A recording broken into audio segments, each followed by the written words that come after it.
বন্ধুরা আবারও রক্ষা পেয়ে গেল ধর্ষণকারীরা। হ্যাঁ বন্ধুরা, নির্ভয়া কাণ্ডে 4 দোষীর ফাঁসি স্থগিত রাখল আদালত, বাতিল হয়ে গেল তাদের মৃত্যুদণ্ড।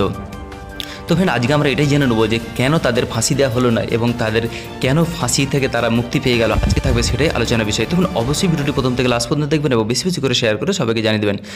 তো বন্ধুরা, এখানে বলা হচ্ছে যে নির্ভয়া কাণ্ডে দোষীদের ফাঁসির উপর ফের স্থগিতাদেশ দিল আদালত।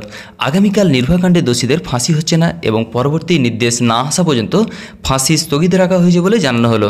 তো ফ্রেন্ড, ফাঁসির দিন পিছিয়ে দেওয়ার সিদ্ধান্ত নিয়েছে পিটিশন হাউস বা কোর্ট। 4 দোষীর মৃত্যুদণ্ডর আদেশ বাতিল করে দেওয়া হয়েছে এবং পরবর্তী নির্দেশ না আসা পর্যন্ত ফাঁসি নয় সাফ জানিয়ে দিল পিটিয়ালা হাউস কোর্ট। এদিকে আদালত এই মুহূর্তে নির্ভয়া কাণ্ডের 4 দোষী রাষ্ট্রপতির কাছে প্রাণ ভিক্ষা আর্জি জানিয়েছেন এবং রাষ্ট্রপতি এখনও পর্যন্ত তাদের আর্জি খারিজ করে দিয়েছেন কিনা সেই বিষয়ে কিন্তু এখনও জানা যায়নি।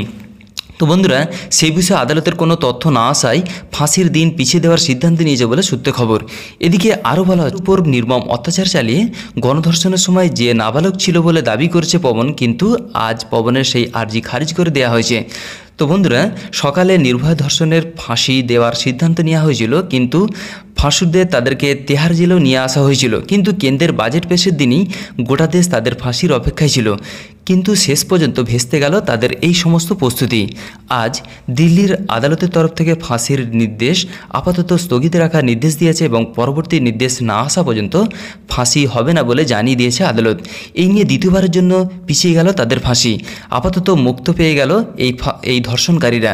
তো ফ্রেন্ড, আমাদের উদ্দেশ্য ছিল এই ছোট্ট একটা ইনফরমেশন আপনার কাছে পৌঁছে দেওয়া। আপনার মতামতটা কিন্তু অবশ্যই কমেন্ট বক্সে লিখে জানাতে ভুলবেন না। Thank you friend, thank you for watching.